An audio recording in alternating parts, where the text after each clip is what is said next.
नमस्कार साथियों, मैं जय मालाकार मालाकार क्लासेस में आप लोगों का स्वागत करता हूं। चलिए आप लोगों के लिए एक प्रैक्टिस सेट लेकर आए हैं जो ईवीएस से संबंधित होंगे। आप लोगों की तैयारी लगभग पूर्ण हो चुकी होगी। आप लोग अपने कितने क्वेश्चन सही किए उसको गिनते जाइएगा और कमेंट बॉक्स में कमेंट करके बताइएगा। ये ईवीएस से संबंधित प्रैक्टिस सेट है जो आपके एग्जाम के पॉइंट ऑफ व्यू से बहुत ही इंपॉर्टेंस होने वाले हैं।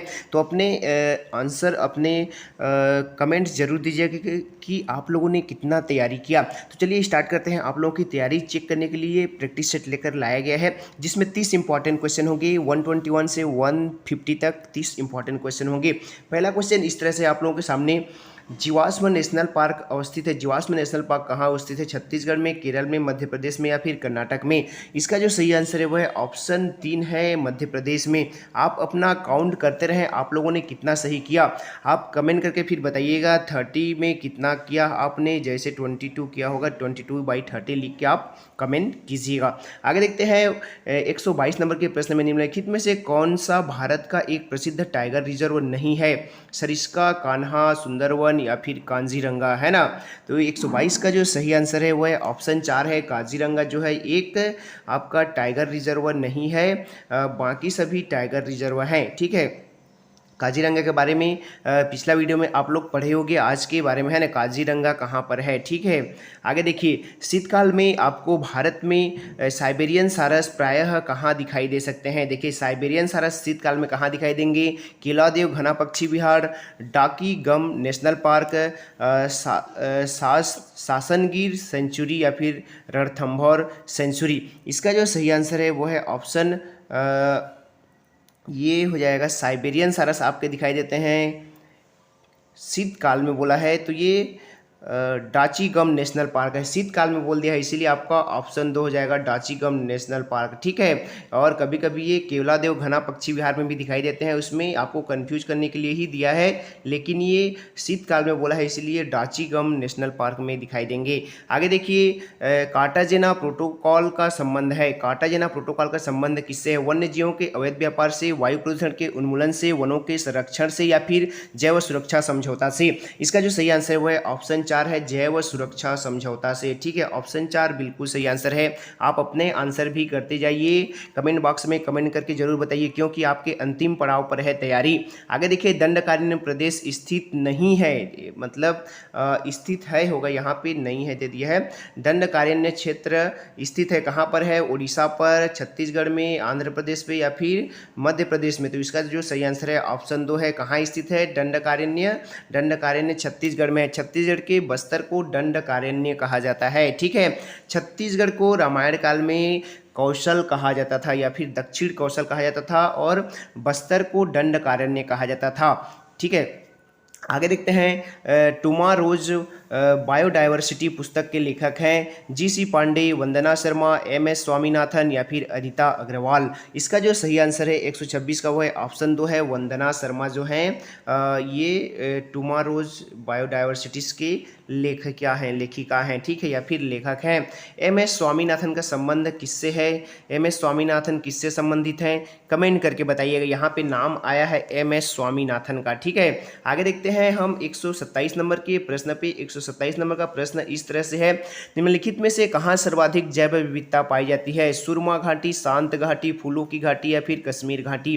तो देखिए, ये जैव सर्वाधिक विविधता जो पाई जाती है वो पाई जाती है आपकी शांत घाटी पे पाई जाती है। ऑप्शन 2 बिल्कुल सही हो जाएगा, ये केरल पे है। शांत घाटी कहाँ पर है? तो केरल पे है। फूलों की घाटी कहाँ पर है? आपके उत्तराखंड में है, ठीक है। कश्मीर घाटी कहाँ पर है? तो कश्मीर में है, ठीक है। सुरमा घाटी कहाँ पर है? कमेंट करके बताइएगा। आगे देखते हैं, भारत की सबसे बड़ा चीता आरक्षण स्थल कहाँ पर है? नंदनकानन, कार्बेट, सुंदरवन या फिर नागार्जुन? इसका जो सही आंसर है वो है आपका ऑप्शन 4 है, नागार्जुन, ठीक है। कहाँ पर है? तो नागार्जुन ये है आपके आंध्र प्रदेश में, ठीक है। सबसे बड़ा चीता आरक्षण, ठीक है, कहाँ पर है? तो नागार्जुन, है ना।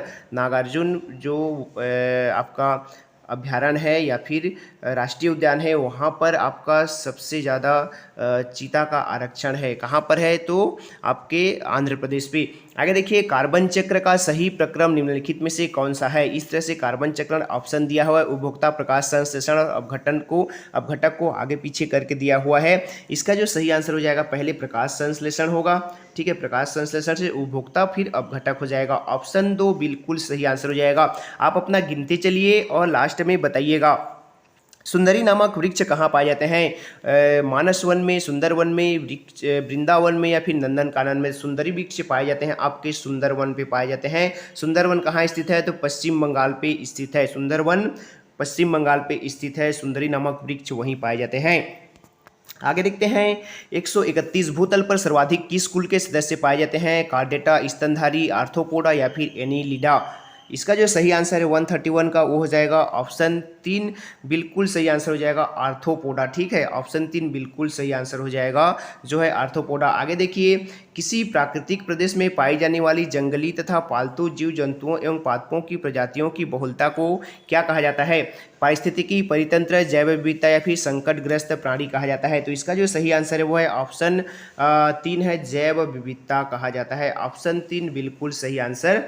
आगे देखते हैं क्वेश्चन नंबर 133 पे, जो आपके सामने इस तरह से है। वह अन्योन्य क्रिया जिसमें एक आबादी जो परभक्षी के रूप में होती है उसे लाभ पहुंचाता है दूसरी आबादी की तुलना में, जिसका शिकार एवं संदमन होता है और प्रे की भांति होती है और परभक्षी सामान्यतः प्रे से बड़ा होता है, कहलाती है। क्या कहलाता है? परभक्षण, परजीविता, एमेंसलिज्म या फिर सहयोगिता। इसका जो सही आंसर हो जाएगा वो है ऑप्शन 2 हो जाएगा, परजीविता कहलाता है। क्या कहलाता है? परजीविता कहलाता है।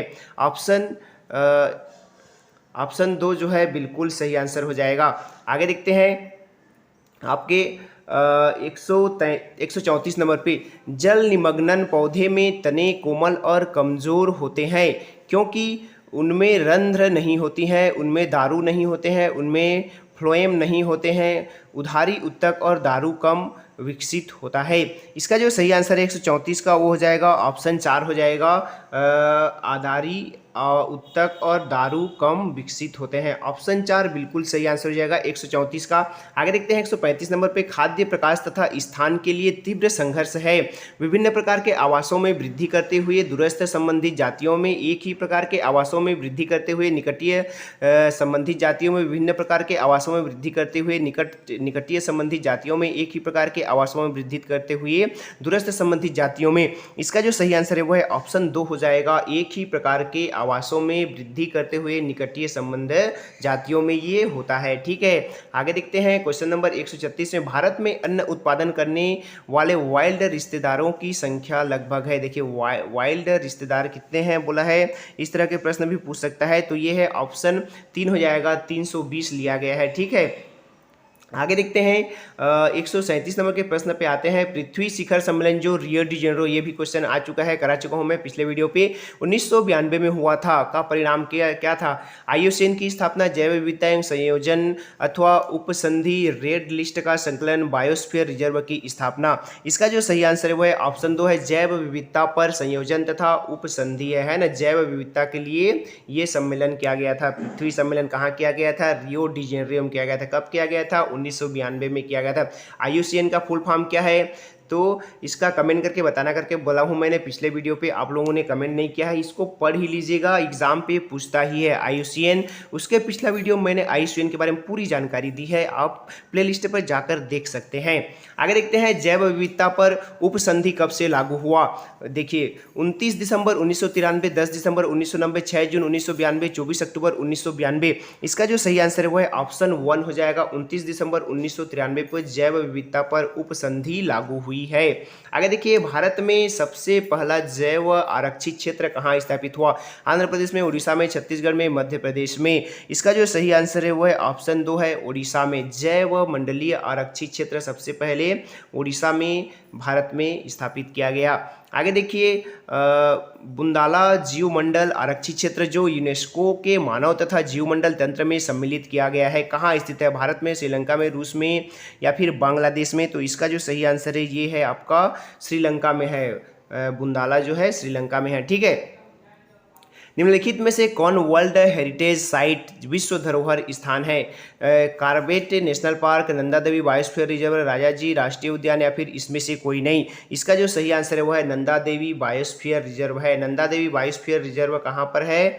तो आपके नंदा देवी बायोस्फीयर रिजर्व है आपके उत्तराखंड पे, ठीक है, उत्तराखंड पे नंदा देवी, ठीक है। आगे देखिए, जैव साम्यावस्था ऐसी साम्यावस्था है जो केवल उत्पादों के मध्य रहती है, जो उत्पादकता उपभोक्ता तथा अपघटकों के मध्य रहती है, जो उत्पादक तथा अपघटकों के मध्य रहती है, जो उत्पादक एवं उपभोक्ता के मध्य रहती है। 142 का जो सही आंसर हो जाएगा वो ऑप्शन 2 हो जाएगा, जो उत्पादक उपभोक्ता तथा अपघटकों के मध्य बनी रहती है। उत्पादक जो पैदा होते हैं, फिर उपभोक्ता जो उनको ग्रहण करते हैं, और अपघटक जो उपभोक्ता के नष्ट हो जाने पर उनको सड़ाते गलाते हैं, ठीक है। आगे देखिए, जैविक पेस्ट नियंत्रण किया जाता है मधुमक्खियों और टिड्डों द्वारा, बिच्छुओं और मकड़ियों द्वारा, ड्रैगन फ्लाई और ततैये द्वारा, या फिर तोतों और चीलों द्वारा। जैविक पेस्ट नियंत्रण, है ना, याद रख लीजिएगा इस शब्द को। जैविक पेस्ट नियंत्रण बिच्छुओं और मकड़ियों द्वारा आपके नियंत्रित किए जाते हैं, बिच्छुओं और मकड़ियों द्वारा नियंत्रित किए जाते हैं। नवीन विकसित विज्ञान की कौन सी शाखा जैव विविधता के लिए खतरे की घंटी है? नवीन विकसित विज्ञान की कौन सी शाखा जैव विविधता के लिए खतरे की घंटी है? ये क्वेश्चन याद रख लीजिएगा। रेडियोलॉजी, जैव प्रौद्योगिकी, नैनो तकनीकी या फिर दूरसंचार तकनीकी। इसका जो सही आंसर है वो हो जाएगा आपका ऑप्शन 2 हो जाएगा, जैव प्रौद्योगिकी हो जाएगा। ऑप्शन 2 बिल्कुल सही आंसर हो जाएगा। आगे देखते हैं 145 नंबर के प्रश्न पर, किस प्रकार की जैव विविधता का उपयोग प्रजनन कार्यों में किया जाता है? अनुवांशिक विविधता, वातावरणीय विविधता, अनुवांशिकी एवं वातावरणीय विविधता, या फिर उपरोक्त में से कोई नहीं। इसका जो सही आंसर हो जाएगा वो है ऑप्शन 1 हो जाएगा, अनुवांशिकीय विविधता के लिए किया जाता है, ठीक है।